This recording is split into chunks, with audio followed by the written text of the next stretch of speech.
Après avoir conclu un contrat de plusieurs millions, le directeur, satisfait, discutait gaiement avec la fille de la femme de ménage. « Pardon, monsieur, mais ce contrat est faux », dit la petite en désignant un détail. Le sourire disparut instantanément de son visage. Philippe Deveau, directeur à succès de 35 ans à la tête d'une grande entreprise, avait toujours eu pour habitude de ne faire confiance qu'à lui-même. Sa conviction d'avoir raison frôlait souvent l'obstination, et il préférait ignorer les conseils de son entourage. Cependant, un tournant décisif dans sa vie allait l'obliger à voir les choses sous un autre angle, au point de confier son destin à une simple femme de ménage. Philippe rentra tard à la maison. La journée avait été éprouvante, négociations, réunions, appels téléphoniques à n'en plus finir.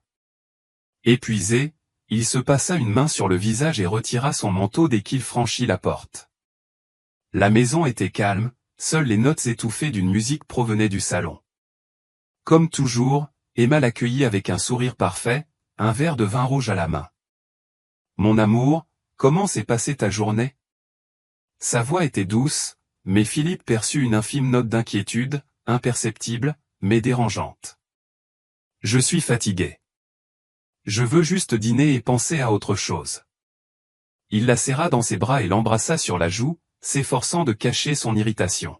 « Parfait, j'ai justement préparé tes steaks préférés. » Ses yeux brillèrent de plaisir. Philippe se lava les mains, se changea et s'installa à table.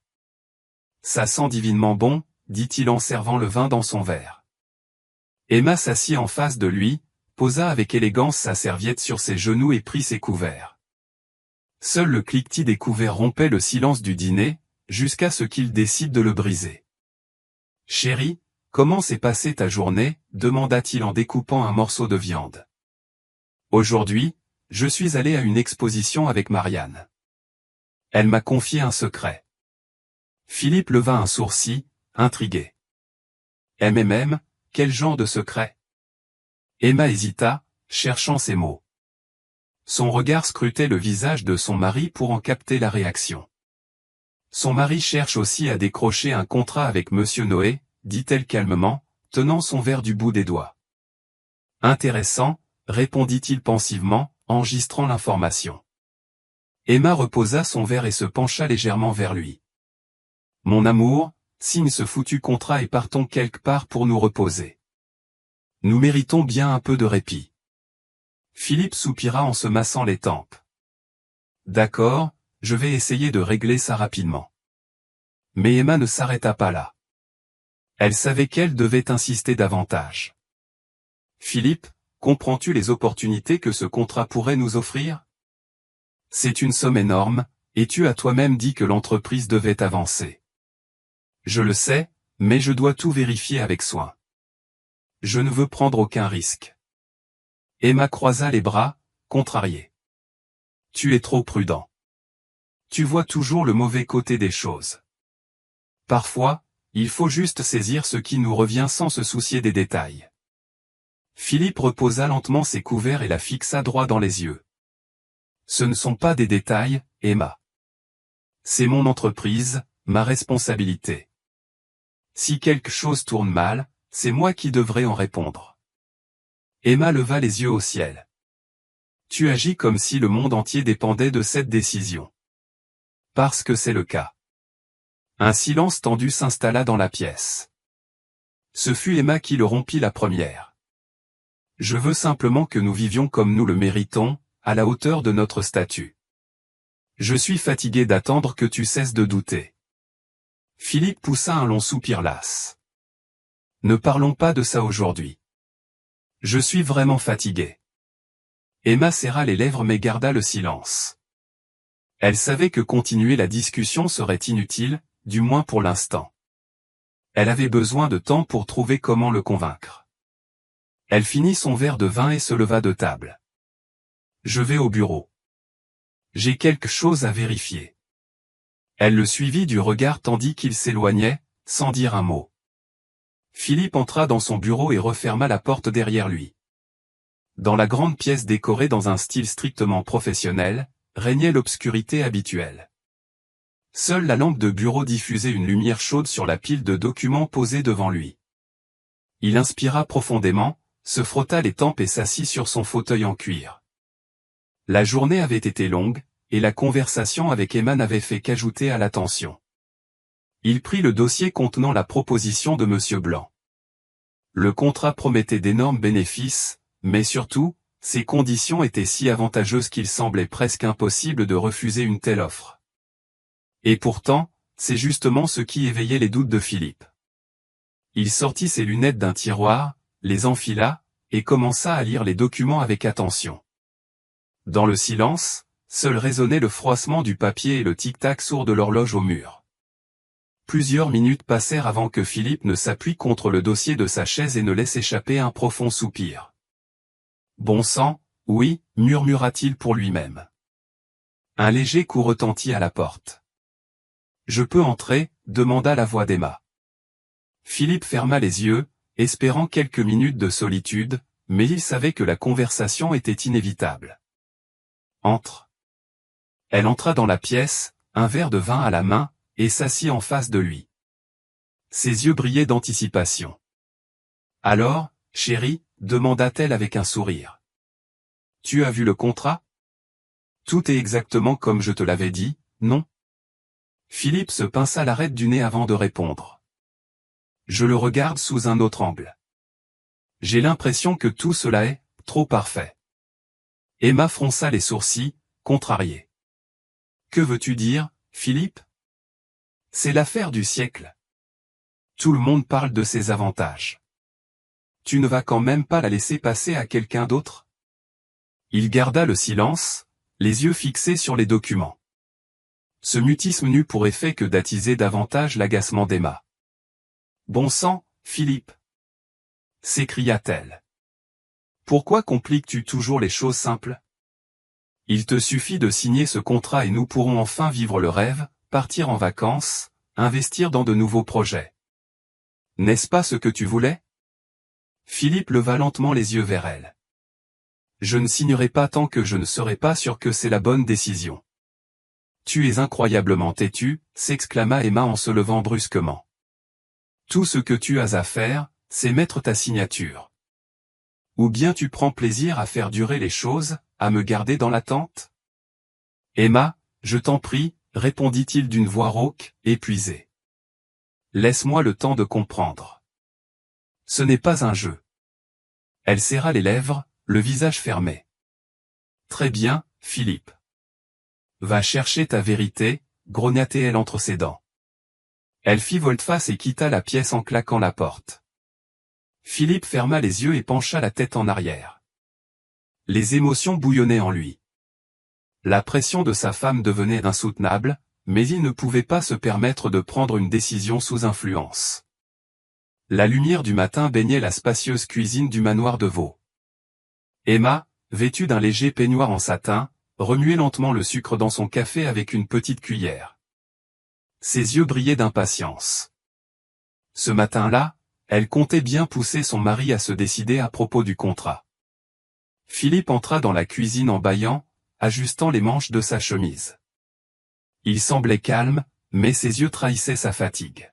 « Bonjour, mon chéri, » dit Emma en dressant la table. « Bonjour, » murmura-t-il en s'asseyant et en s'adossant au dossier de sa chaise. « Qu'est-ce que tu vas me chouchouter aujourd'hui ? Tes croissants préférés et du jus d'orange fraîchement pressé, » sourit-elle. Philippe prit un croissant, en arracha un morceau et regarda sa femme d'un air pensif. Il était évident qu'elle attendait quelque chose de lui. « Tu te souviens de ce que tu m'as promis hier ?» demanda Angélique en prenant une gorgée de café, incapable de cacher son impatience. Philippe sourit. Il s'attendait à ce qu'elle aborde le sujet dès le matin. « Bien sûr que je m'en souviens, » répondit-il. « Je pense que d'ici la fin de la semaine, ce sera réglé. Tu peux donc réserver les billets pour les îles. »« Youpi !» s'exclama Angélique en se levant de sa chaise pour l'enlacer. « Je t'aime tellement. » Philippe se contenta de lui répondre par un léger sourire et retourna à son petit déjeuner. Il savait que, pour elle, cet accord signifiait bien plus que de simples affaires. Elle rêvait de statues, de luxe et de reconnaissance dans les cercles huppés. Et lui, il ne voulait qu'une chose, la rendre heureuse. Après un moment, Philippe termina son petit déjeuner, embrassa sa femme sur la joue et se dirigea vers la porte. « N'oublie pas d'appeler M.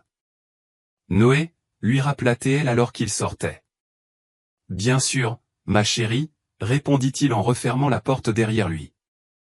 Dans son bureau, Claire entra alors qu'il s'apprêtait justement à appeler M. Noé.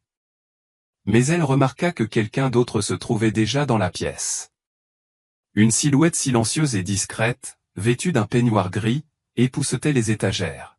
« Tu as déjà fini de nettoyer ?» demanda-t-il. Madame Loïc sursauta, surprise, mais ne dit pas un mot. Elle le regarda dans les yeux, hocha la tête, ramassa ses affaires et sortit rapidement. Philippe fronça les sourcils. Il trouva étrange qu'elle ne dise rien. Il connaissait tous les employés du bureau, mais cette femme lui avait toujours semblé mystérieuse. Elle donnait même l'impression d'être muette. Il sortit son téléphone, fit défiler la liste de ses contacts et appuya sur le bon nom. Le téléphone sonna à plusieurs reprises. « Monsieur Noé, j'ai réfléchi à votre proposition et je suis prêt à conclure l'affaire, » dit Philippe en regardant par la fenêtre. Il y eut un court silence de l'autre côté de la ligne, puis une voix satisfaite se fit entendre. « Ah, monsieur Deveau, je suis ravi que vous ayez pris la bonne décision. Je serai dans votre bureau dans 1 heure. » Philippe acquiesça pour lui-même et raccrocha. Il s'adossa à son fauteuil, tentant d'apaiser son trouble intérieur.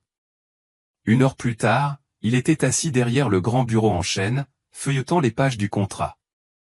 La pièce baignait dans un silence tendu, seulement interrompu par le froissement occasionnel du papier. Face à lui se tenait M.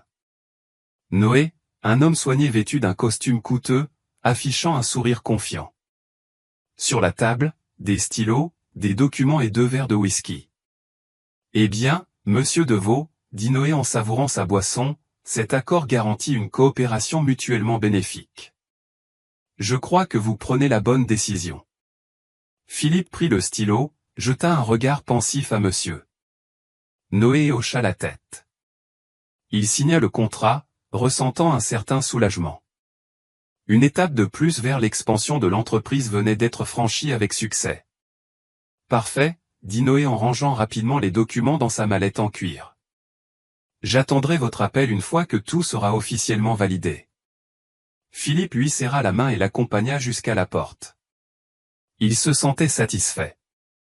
Le contrat de plusieurs millions venait d'être conclu, et le succès semblait à portée de main. Il retourna dans son bureau, s'étira et se détendit dans son fauteuil. « Je dérange ?» Une voix d'enfant se fit entendre. Philippe se retourna et vit Sophie, la petite fille de Madame Osely, debout sur le seuil de la porte. Elle le regardait avec de grands yeux bruns pleins de curiosité. « Bonjour, ma petite. Comment vas-tu » dit-il en souriant. La fillette timide se dandina sur place, puis leva soudain les yeux vers lui avec sérieux. « Désolé, mon oncle, mais ce contrat est un faux, dit-elle. Philippe voulut d'abord rire, mais en croisant son regard, il comprit qu'elle était sérieuse.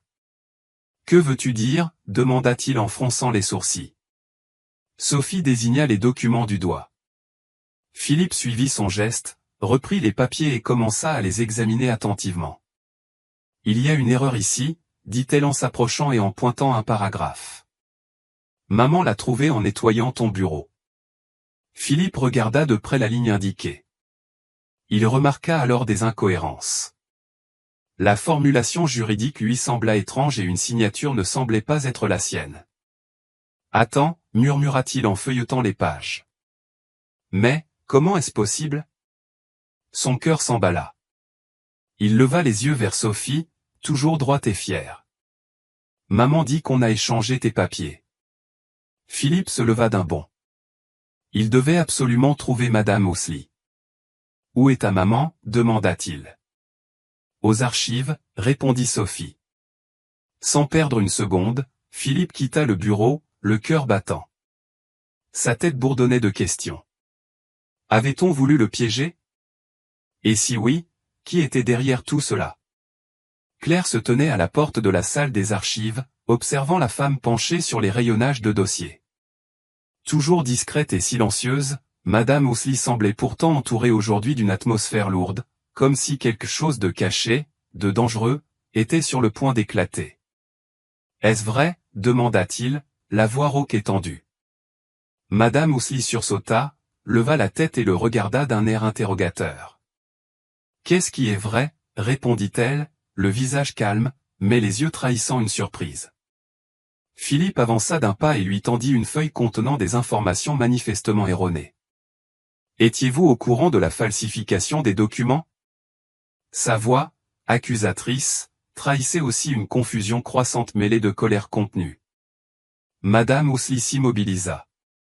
Ses mains restèrent posées sur le dossier, comme si elle réalisait soudain que cette conversation pouvait tout bouleverser. Elle baissa les yeux, tentant de dissimuler la tension qui l'avait figée. « Ce matin, en nettoyant votre bureau, j'ai remarqué une erreur dans les documents, » répondit-elle finalement d'une voix calme. Mais Philippe vit bien qu'elle évitait son regard. « Pourquoi ne me l'avez-vous pas dit ?» Il n'était plus seulement surpris, mais clairement déçu. Il exigeait presque une réponse. Madame Ousley garda le silence. Son visage se colora légèrement, puis, voyant la sincère inquiétude de Philippe, elle finit par se confier. Il y avait dans sa voix quelque chose que Philippe n'attendait pas, de la peur. « Monsieur Deveau, j'étais avocate. » Ces mots restèrent suspendus, mais Philippe sentit son cœur se serrer. « J'ai dû me cacher de certaines organisations criminelles après avoir découvert par hasard un vaste scandale de corruption. Voilà pourquoi j'avais peur d'en parler. Je ne voulais pas attirer l'attention. » Philippe recula d'un pas, comme frappé par cette révélation. Il essayait de comprendre, sans y parvenir. « Qu'est-ce que vous cachiez? Pourquoi n'avoir rien dit plus tôt? Et vous pensiez que je ne devais pas le savoir ?» Sa voix s'était faite froide, distante. « Combien de temps pensiez-vous pouvoir cacher la vérité ?» Madame Ousley le regarda, les yeux pleins de douleur et d'incertitude. Elle savait que ses paroles étaient ambiguës, mais il n'y avait plus de retour en arrière. « Je comprends que ce n'est pas une simple erreur. Quelqu'un cherche à vous piéger. » Elle regretta d'avoir parlé, mais il était trop tard. « À cause de ma situation, je ne pouvais pas vous dire la vérité. Je ne savais pas à qui faire confiance. Et maintenant? Que dois-je faire avec tout ça ?» Philippe se pencha, les yeux fixés dans les siens. Madame Ousley réfléchit un instant, jeta un regard autour d'elle comme si elle craignait d'être écoutée. La pièce était silencieuse, mais Philippe sentait la menace sourde s'intensifier dans l'air. « Je ne sais pas. » Sa voix était à peine un murmure. « Réfléchissez à qui pourrait tirer profit de tout cela. » Elle haussa les épaules, mais Philippe comprit que ce n'était pas une simple esquive. Il vit son regard se faire plus vif, se détourner vers un coin de la pièce, comme si quelqu'un, ou quelque chose, pouvait surgir à tout instant. « Mais qui aurait pu faire ça ?» demanda-t-il, d'un ton aussi tranchant qu'une lame. « Il y a certaines personnes dans l'entreprise qui n'apprécient pas ma politique. »« Vous avez quelqu'un en tête ?» demanda-t-il. Madame Ousley garda le silence. Ce silence en disait plus que n'importe quel mot. « Je ne sais pas », répondit-elle d'une voix qui semblait réprimer une forme d'horreur qu'elle refusait de laisser paraître. « Ne me tourmentez pas, monsieur Dev. Je vous ai tout dit. » Philippe resta là, stupéfait. Son regard errait dans la pièce, ses pensées embrouillées. Qui aurait pu aller aussi loin pour falsifier des documents? Et qu'est-ce que tout cela signifiait pour son entreprise, et pour sa vie? Vous voulez dire que quelqu'un dans nos bureaux pourrait être impliqué dans de la corruption, demanda-t-il, la voix creuse, comme s'il refusait lui-même d'y croire. Madame Ousley poussa un soupir nerveux, puis dit soudain. Je ne sais pas. Mais si vous voulez aller au fond des choses, préparez-vous, la vérité peut être dangereuse. Merci, dit-il à voix basse. Vous avez bien fait de parler. Philippe se retourna, prêt à sortir de la salle d'archives, mais avant de franchir la porte, il jeta un dernier regard vers elle. Son visage restait dissimulé dans l'ombre, mais il comprit alors qu'elle avait peur pour la vie de sa fille, Sophie. Claire était assise dans son bureau, feuilletant machinalement des documents. Ses mains étaient lourdes comme du plomb, et ses pensées floues comme du brouillard. Elle essayait de comprendre les paroles de Madame Ousley. Quelqu'un de son entourage l'avait trahi. Ce n'était pas une coïncidence, ni une erreur, c'était une trahison évidente. Mais qui? Le sous-directeur, cet homme de confiance avec qui il travaillait depuis des années? Ou l'un de ses associés des dernières affaires? Il fixa le téléphone, comme si la réponse à toutes ces questions allait surgir de là. Ses doigts composèrent automatiquement le numéro qu'il cherchait depuis plusieurs minutes, celui de Jones, détective privé, une vieille connaissance. Philippe savait qu'il pouvait lui faire confiance. Pourtant, l'idée de devoir lancer une enquête lui serrait le cœur. Jamais il n'aurait imaginé en arriver là. Allô, fit une voix à l'autre bout du fil. Monsieur Jones, dit Philippe, tentant de masquer son anxiété. J'ai besoin de résoudre un problème de toute urgence. Une affaire requiert votre attention. Le détective marqua une pause, comme s'il pesait le pour et le contre, puis sa voix devint ferme, décidée. Bien sûr, Philippe. Quel est le problème? Philippe inspira profondément. Sa voix se fit basse, presque étouffée. Il faut que je sache qui a falsifié des documents dans mon entreprise. Je ne comprends pas qui aurait pu faire ça. Je sens qu'il y a un traître dans mon entourage. Il se tut, laissant à Jones le temps de digérer ses paroles. Très bien, répondit finalement le détective. Je comprends. Où et quand se voit-on? Dans 1 heure, répondit Philippe sans hésiter. Je serai au café au coin de la rue. Nous parlerons là-bas. Après avoir raccroché, Philippe se leva de son bureau et se mit à faire les 100 pas dans la pièce. Tout ce qui se passait lui semblait absurde. Il avait tant confiance en ses associés, en ses collègues. Et maintenant, la trahison. 1 heure plus tard, Philippe arriva au café. Il aperçut Jones, toujours aussi calme. C'était un homme d'âge moyen, aux fines rides autour des yeux, un visage marqué par la vie. Installé dans un coin, il observait silencieusement les gens autour de lui, absorbé, attentif sa manière à lui de se concentrer, de comprendre comment aborder un client. Il était toujours sur ses gardes. Claire s'approcha de la table. Jones leva les yeux et hocha la tête. « Assieds-toi, dit-il tranquillement, sans changer de rythme. Je t'écoute. » Philippe s'assit face à lui, sentant la tension envahir chaque muscle. Il tenta de se détendre, en vain.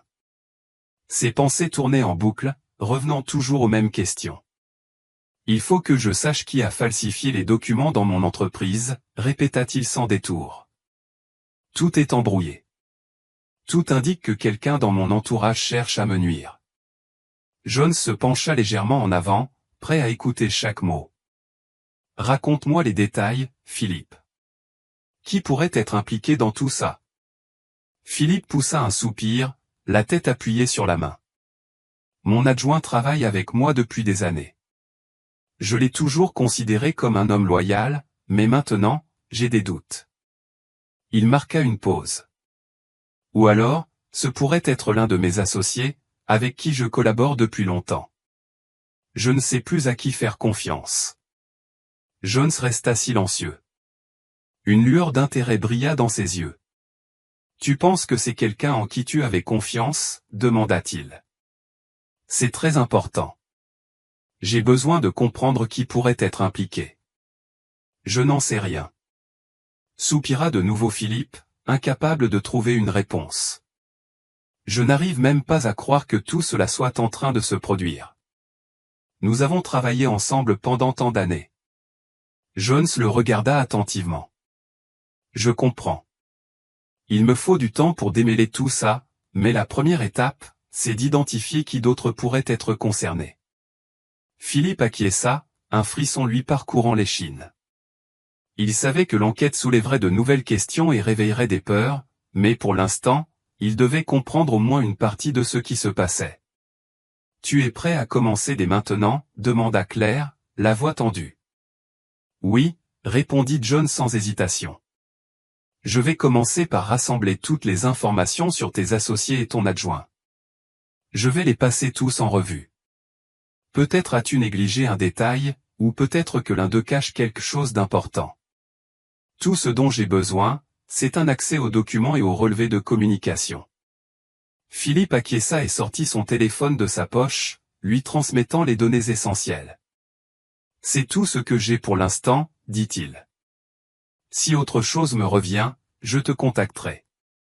Jones prit le téléphone et consulta rapidement les informations. Je vais commencer avec ça, déclara-t-il.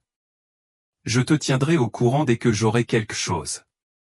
Tiens bon, Philippe. Claire se leva, sentant la tension envahir son corps. Elle se dirigea vers la porte du café, mais avant de sortir, elle jeta un dernier regard en arrière. John était toujours assis à la table, regardant pensivement par la fenêtre, comme s'il avait déjà commencé son enquête.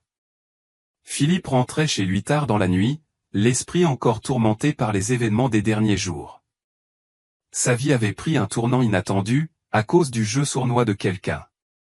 Pendant que le détective privé Jones menait son enquête, Philippe ne pouvait s'empêcher de nourrir ses propres soupçons. Il essayait de comprendre à qui profitait ce piège, mais tout cela lui semblait être un puzzle désordonné, où chaque pièce était présente sans qu'aucune ne forme un tout cohérent.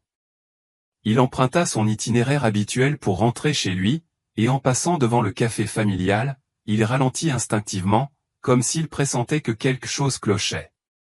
Un instant, son regard s'attarda sur la fenêtre à travers laquelle il pouvait apercevoir les silhouettes des clients installés à table. Et là, elle était là, Emma, sa femme, assise à une table avec un homme que Philippe n'avait jamais pu oublier. C'était Monsieur Blanc, le même homme qui avait signé le contrat falsifié. Son visage était gravé dans la mémoire de Philippe, comme celui d'un ennemi qui venait tout juste de lui planter un couteau dans le dos. Philippe sentit le sang lui monter à la tête. Il ne sut même pas comment cela s'était passé, mais il avait déjà garé sa voiture près du café. Tout en lui bouillonnait d'indignation. Qu'est-ce qu'il faisait là, bon sang? Pourquoi était-elle avec lui? Des questions tournaient en boucle dans sa tête, des réponses qu'il ne voulait pas entendre, mais qu'il ne pouvait ignorer. Était-ce elle, pensa-t-il en sentant la colère s'enflammer en lui. Il sortit précipitamment de la voiture et, sans se retenir, se posta devant la porte du café, sentant son estomac se nouer. Il ne savait pas ce qu'il allait faire, mais une chose était claire, il ne pouvait pas laisser la vérité passer inaperçue. Il entra dans le café comme un ouragan. Ses pas étaient rapides et décidés, attirant l'attention de tous les clients présents dans la salle. Philippe se dirigea droit vers la table où se trouvaient Emma et Monsieur Blanc. Ce dernier lui murmurait quelque chose à l'oreille en souriant. Philippe s'arrêta net en le voyant embrasser Emma sur la joue. Ce fut comme un coup de poing inattendu. Qu'est-ce que c'est que ce bordel? Laissa-t-il échapper, tandis que sa main agrippait le col de Monsieur Blanc, le tirant violemment vers lui. Qu'est-ce qui se passe ici?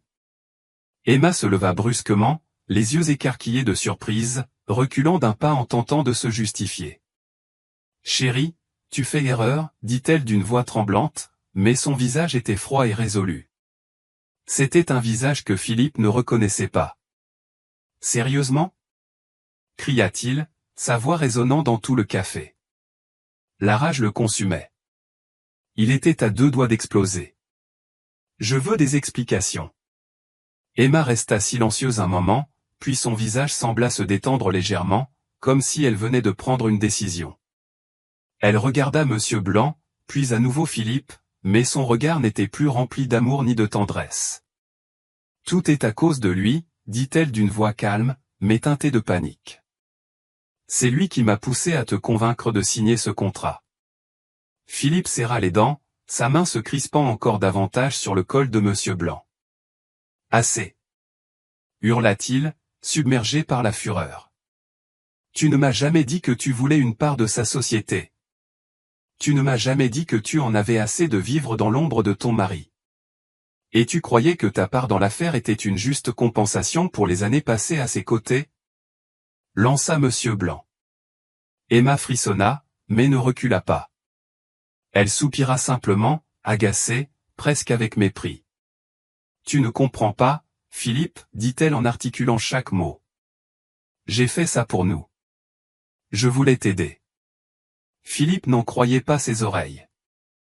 Elle disait tout cela avec une facilité déconcertante, comme si c'était normal pour elle.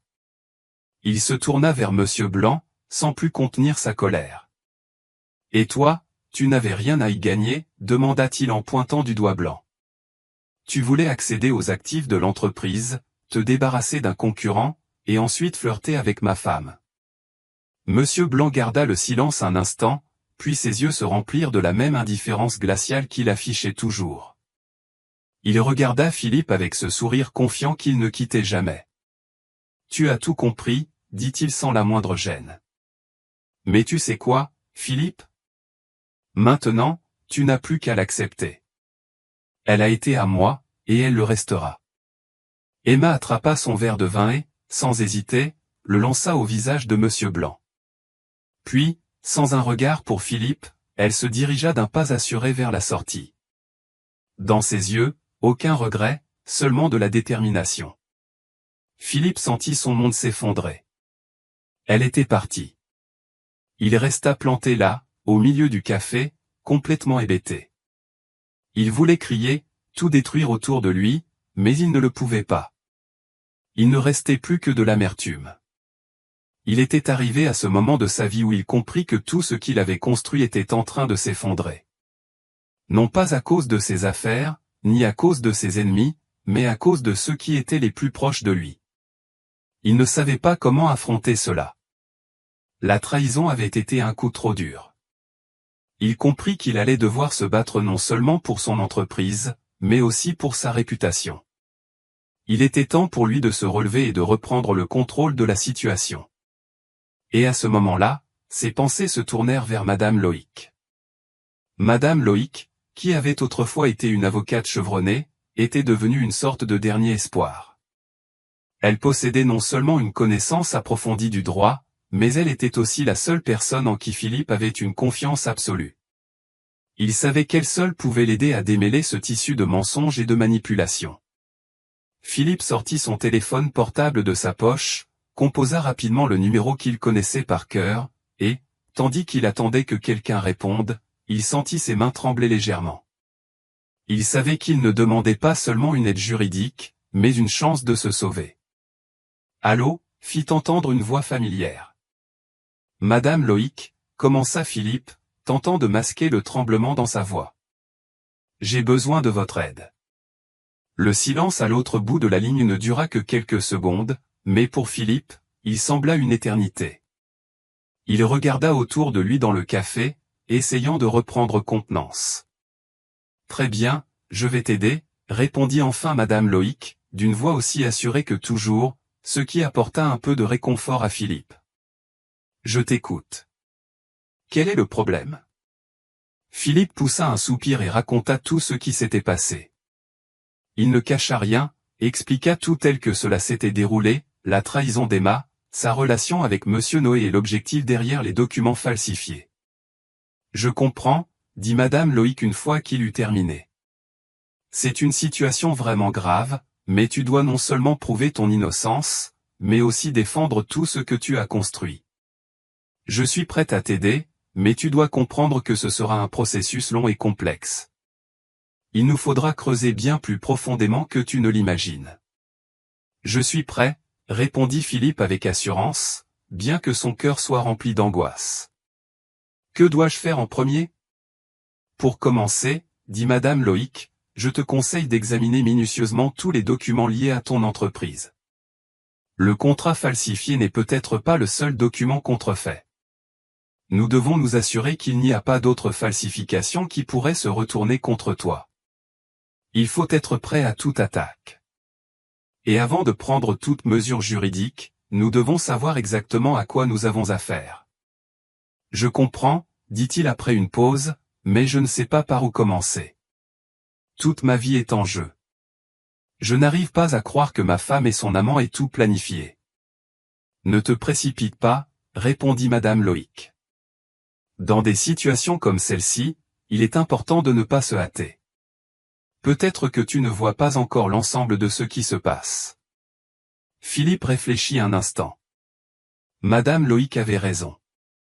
Peut-être s'était-il trop focalisé sur les circonstances extérieures, au point d'ignorer ce qui se tramait autour de lui. Je sais que ce n'est pas facile, poursuivit-elle. Mais si tu veux que je travaille avec toi, nous devrons rassembler toutes les preuves. Je vais te préparer un plan d'action. Dans un premier temps, nous devons rassembler tous les documents possibles et les analyser. Ensuite, nous vérifierons toutes les personnes potentiellement impliquées, et enfin, nous travaillerons sur ton image, car il ne s'agit pas seulement de défendre ton entreprise, mais aussi de préserver ta réputation. Philippe sentit la tension intérieure commencer à s'estomper. Madame Loïc demeurait calme et rationnelle. Il savait qu'avec son aide, il trouverait une solution. Je vais commencer à travailler sur les documents tout de suite, dit-il, résolu à ne pas perdre une minute. Quand puis-je te voir? Dans 2 heures, répondit-elle. Je t'enverrai l'adresse par message. Nous commencerons par l'analyse. Je préparerai une liste des éléments à vérifier. Merci, dit-il, la voix un peu adoucie. Je serai là. Philippe était assis dans le petit appartement chaleureux de Madame Loïc. Cela faisait déjà plusieurs jours qu'ils travaillaient ensemble à réunir toutes les preuves susceptibles de confondre Emma et M. Noé. Ils étudiaient chaque document, chaque témoin, avec une minutie extrême, allant parfois jusqu'à frôler les limites de la légalité. Mais le temps pressait. Philippe avait l'impression que son monde s'écroulait encore, que sa vie, son entreprise, tout ne tenait plus qu'à un fil. Et malgré tous leurs efforts, il avait le sentiment de tourner en rond. Madame Loïc, avec toute son expérience, était sa seule alliée. Elle était le roc auquel il s'agrippait dans cet océan de mensonges et de manipulations. Philippe l'observait, concentrée, méticuleuse, développant leur stratégie avec précision. Il sentait qu'elle prenait trop de risques, mais n'osait pas le lui dire. Je pense qu'il nous faut demander des documents supplémentaires, dit-elle en regardant les papiers étalés sur la table. Notamment au sujet de ce contrat signé par ton assistante. Je suis convaincu que ce n'est que la partie émergée de l'iceberg. Oui, je suis d'accord, répondit Philippe en passant nerveusement la main dans ses cheveux. Il remarqua qu'elle se frottait le front, visiblement tendu. Ça va? Tout va bien, je suis juste un peu fatigué, répondit Camille Loïc, mais sa voix trahissait une tension palpable. Philippe n'insista pas, mais une inquiétude sourde monta en lui. Soudain, son téléphone posé sur la table sonna. Madame Loïc tressaillit, comme si elle savait que ce moment serait crucial. Philippe vit son visage pâlir. Il comprit aussitôt que c'était l'appel qu'elle redoutait. Elle ne répondit pas tout de suite. Après un profond soupir, elle décrocha. Une voix masculine, rauque, se fit entendre de l'autre côté. Tu ne sais toujours pas à qui tu t'es attaqué. Le ton était bas et menaçant. Philippe comprit immédiatement qu'il ne s'agissait pas d'un simple appel personnel. L'homme au bout du fil semblait lié à des réseaux criminels, et sa présence dans la vie de Madame Loïc était un danger non seulement pour elle, mais aussi pour tous ceux qui l'entouraient. Madame Loïc devint livide. On va te le rappeler, poursuivit la voix sans lui laisser le temps de répondre. Tu pensais qu'on ne te retrouverait pas? On sait que tu creuses contre nous, et si tu ne t'arrêtes pas, tu comprendras comment tout ça va finir. Philippe la regarda. Son cœur se serra de peur, mais il tenta de rester calme. Madame Loïc posa lentement le téléphone, ferma les yeux et inspira profondément. Que s'est-il passé? Qui t'a appelé? Demanda Philippe d'une voix tendue. Madame Loïc resta figée, comme si son esprit et son corps s'étaient arrêtés. Elle ne le regardait même pas. Le silence s'étira. Philippe comprit que son univers était en train de s'effondrer sous ses yeux. Puis, incapable de se contenir davantage, elle murmura enfin les mots qu'il n'aurait jamais imaginé entendre. C'est eux, souffla-t-elle, la voix tremblante de peur. Ils me menacent à nouveau. Philippe s'approcha d'elle et posa la main sur son épaule. Elle frissonna faiblement, mais ne se dégagea pas. Il sentit son corps tendu, comme si elle luttait pour ne pas céder à ses émotions. Il me menace, répéta-t-elle presque sans voix, le regard perdu. J'ai peur pour Sophie. Je ne peux pas la protéger. Il savait que si ces personnes décidaient de s'en prendre à elle, rien ne les arrêterait. Nous ferons tout notre possible pour garder votre fille en sécurité, dit Philippe. Il sentit son regard croiser le sien, empli d'inquiétude et de peur. Elle n'est pas seule. Je vais vous aider. Madame Loïc acquiesça lentement, et dans ses yeux apparut quelque chose de plus que de la gratitude. C'était la reconnaissance qu'elle ne pouvait plus affronter cela seule. Sophie, sa fille, était ce qui la maintenait debout. Et à présent, cette menace risquait de tout détruire. « Es-tu sûr de pouvoir y arriver ?» demanda-t-elle d'une voix faible, mais empreinte d'un espoir sincère. « Je ferai tout pour vous protéger, toi et ta fille. Nous découvrirons qui se cache derrière tout ça et nous trouverons un moyen de les arrêter. Ils ne s'en tireront pas comme ça. » Madame Loïc le regarda à nouveau. Quelque chose passa dans ses yeux, que Philippe ne sut interpréter. C'était peut-être de la peur, ou peut-être la conscience qu'il venait d'entrer dans un jeu sans retour possible. « Merci, murmura-t-elle. Mais il va falloir être prudent. Nous sommes dans un jeu dangereux et la moindre erreur pourrait nous coûter la vie. »« Je sais, » répondit Philippe, et sa voix devint ferme. « Mais nous n'avons plus le choix. Nous ne pouvons pas abandonner. » Il comprenait désormais toute la gravité de la situation. Il prit son téléphone, ses doigts tremblants tapant nerveusement sur l'écran. Il savait que Damien était la seule personne en qui il pouvait avoir confiance dans une telle situation. Damien était policier, et leur amitié d'enfance poussait Philippe à croire qu'il pouvait compter sur lui. Après avoir bu quelques gorgées d'eau, Philippe composa le numéro. « Damien, j'ai besoin de ton aide, dit-il du ton le plus calme possible, bien que sa voix trahît encore la tension. À l'autre bout du fil, Damien, fidèle à lui-même, resta réservé, mais son ton assez chaleureux pour apaiser Philippe. « Tu t'es encore mis dans de beaux draps ?» demanda-t-il avec un léger ton moqueur. Mais Philippe savait que c'était sa façon de gérer les situations graves. « Viens à l'adresse que je vais t'envoyer.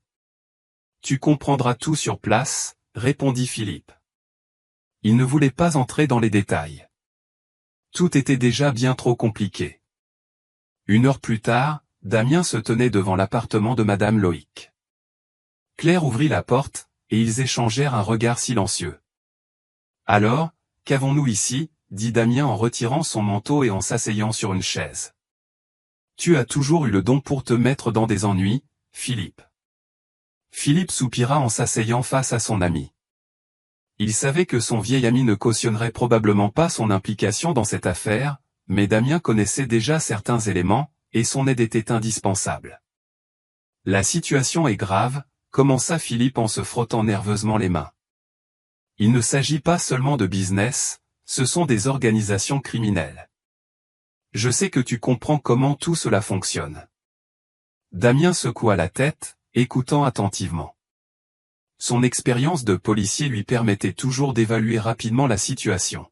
« Tu n'as donc toujours pas compris qu'on ne joue pas avec le feu, » dit Damien, légèrement agacé. « C'est toujours la même histoire. Tu veux savoir quelque chose ? Voilà où ça mène. » Madame Loïc, assise près de la fenêtre, observait en silence la conversation. Elle soupira, puis se leva et s'approcha de la table. L'atmosphère dans la pièce était tendue. Philippe sentait l'air devenir plus lourd. « Je me suis mise dans une salle à faire, » dit Madame Loïc en s'asseyant à la table. « S'ils découvrent que je creuse contre eux, ils détruiront tout ce qui m'est cher. » Damien laissa échapper un léger sifflement. Il n'aimait pas s'impliquer dans des histoires qui pouvaient mal finir, mais Philippe était un ami proche, et c'est pour cela qu'il avait accepté d'aider. « Et j'ai peur qu'ils s'en prennent à ma fille Sophie, » ajouta-t-elle, la voix brisée par la détresse. « Elle est en danger. » Damien réfléchit un instant, puis regarda Philippe. « Alors, elle vivra avec moi pour l'instant, dit-il avec fermeté. Je m'occuperai d'elle. Madame Loïc acquiesça, les yeux pleins de gratitude, mais aussi de peur. Elle ne pouvait pas se permettre de se détendre tant que sa fille serait en danger. « Tu es sûr que c'est sans risque ?» demanda Philippe, visiblement inquiet de ce que cela pouvait signifier pour son ami. « Ne t'inquiète pas, Philippe. Je vais gérer. Tu sais sans doute que ce n'est pas la première fois que je reçois des menaces. Mais il faut agir vite, avant que les choses n'aillent trop loin. » Madame Loïc leva les yeux vers Damien. Elle ne savait pas comment le remercier pour son aide. Pendant toutes ces années, elle avait évité des situations comme celle-ci.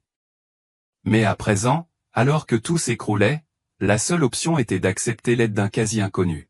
« Merci, Damien », murmura-t-elle d'une voix douce mais sincère. « Ne t'en fais pas », répondit-il en se levant. « Je l'emmène. Nous serons en sécurité. » Une fois Damien parti avec Sophie, Madame Loïc s'assit sur le canapé et ferma les yeux pour tenter de se calmer. Mais ses pensées la tourmentaient toujours. Elle ne parvenait pas à se débarrasser de la peur que les organisations criminelles qu'elle avait fuies pendant tant d'années sachent maintenant où elle se trouvait, et ce qu'elle faisait. Claire s'assit à côté d'elle, les mains posées lourdement sur ses genoux. Ils pouvaient sentir la tension monter entre eux à chaque instant. Ils savaient tous deux que la situation devenait de plus en plus périlleuse. « Ne t'en fais pas, Camille, tout ira bien, » dit-il en posant doucement sa main sur son épaule.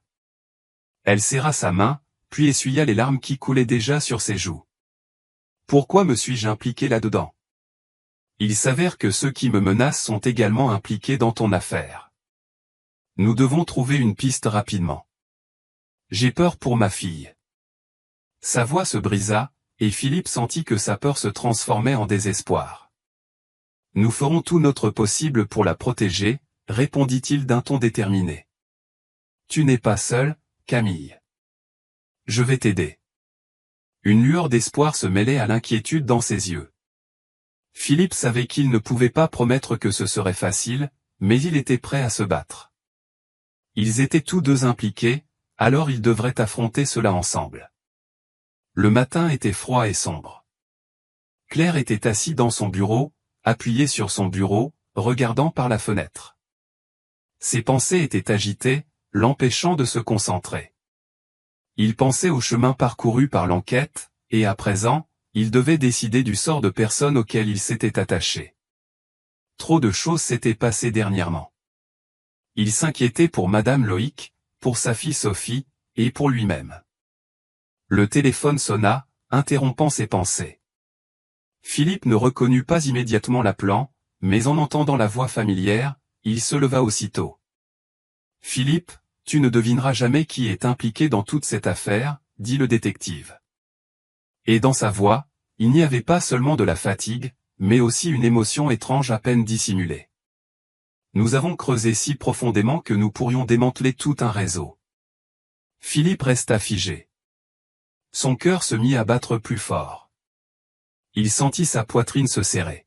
« Est-ce la fin ?» pensa-t-il. « Parlons-en en personne, » répondit-il en essayant de garder son calme, bien qu'en lui tout soit en émoi. « Tu es où? Retrouvons-nous au café. Tu te souviens où nous étions la dernière fois? » « Je m'en souviens, » répondit Claire avant de raccrocher. Il s'habilla rapidement et quitta le bureau, sachant qu'il allait découvrir quelque chose d'important. Ce qu'il attendait depuis des semaines semblait désormais à portée de main. Des réponses capables de faire voler en éclats l'image qu'il avait construite. Quand Philippe entra dans le café, son regard se posa immédiatement sur le détective, assis à une table près de la fenêtre. « Vous avez trouvé quelque chose ?» demanda-t-il sans s'asseoir, debout près du détective, prêt à écouter chaque mot. « Tu ne vas pas croire qui est impliqué dans cette conspiration ?» commença le détective, jetant un coup d'œil rapide autour de lui. Il parlait à voix basse, comme s'il craignait d'être écouté. « Nous avons identifié l'un des principaux acteurs. Tu ne peux même pas imaginer qui c'est. » Philippe attendit, lui laissant le temps de continuer. « Tu as déjà entendu parler d'Albert Simon ?» demanda le détective. Philippe connaissait vaguement cet homme.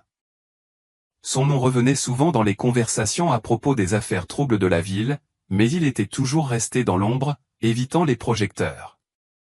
Oui, bien sûr, j'ai entendu parler de lui, répondit-il, confus. C'est lui qui est derrière toute cette organisation mafieuse. Exactement, confirma le détective en jetant à nouveau un regard alentour. Mais ce n'est pas tout. Il n'est pas seul. Angélique est aussi impliquée. Nous avons trouvé un lien entre ses actions et celles d'Albert. Il semble que tout cela soit une opération méticuleusement orchestrée, où elle n'est qu'un pion. Philippe sentit le sang se glacer dans ses veines. Il savait qu'Angélique aimait l'argent, mais la savoir mêlée à la mafia, c'était trop. « Tu es sérieux ?» murmura-t-il, incrédule. Alors, Angélique et Albert. Mais pourquoi? La réponse est simple, l'argent, le pouvoir, et peut-être la vengeance, conclut le détective. Ces deux-là sont de mèche depuis longtemps. Nous rassemblons des preuves, et chaque jour qui passe nous fait comprendre que c'est bien plus grave que ce que nous imaginions. Albert n'est pas seulement un voyou, c'est l'un des acteurs les plus dangereux de la ville, et ses connexions s'étendent bien au-delà de cette région. Renard s'effondra lourdement sur une chaise. Il sentit son cœur s'accélérer tandis qu'un tourbillon de pensées envahissait son esprit. Mais comment l'ont-ils découvert? Comment pouvons-nous en être certains? Demanda Philippe en essayant d'assimiler l'information. Cela fait plusieurs semaines que nous les surveillons, poursuivit le détective. Nos hommes sont sur le terrain, et nous avons réussi à intercepter plusieurs conversations cruciales.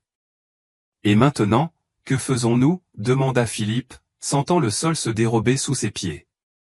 Maintenant, nous allons jusqu'au bout, répondit le détective. Il nous faut réunir toutes les preuves et exposer ces individus au grand jour. Nous allons tous les arrêter. Plusieurs semaines s'étaient écoulées depuis que Philippe et Émilie Deveau étaient devenus non seulement des témoins, mais des figures clés dans l'affaire qui allait secouer la ville. La découverte du complot et le démantèlement du réseau secret dirigé par Angélique et Albert Simon avaient bouleversé non seulement leur vie, mais aussi le destin de nombreuses personnes impliquées dans ce crime. Des gangs, des réseaux clandestins, des menaces, des manipulations, tout cela appartenait désormais au passé. Mais sur le chemin de la justice, Philippe et Camille devaient aussi affronter leurs propres démons. Chaque jour, ils luttaient contre ceux qui cherchaient à anéantir leurs existences. Aujourd'hui était un jour particulier. Philippe se rendait au tribunal pour une audience capitale.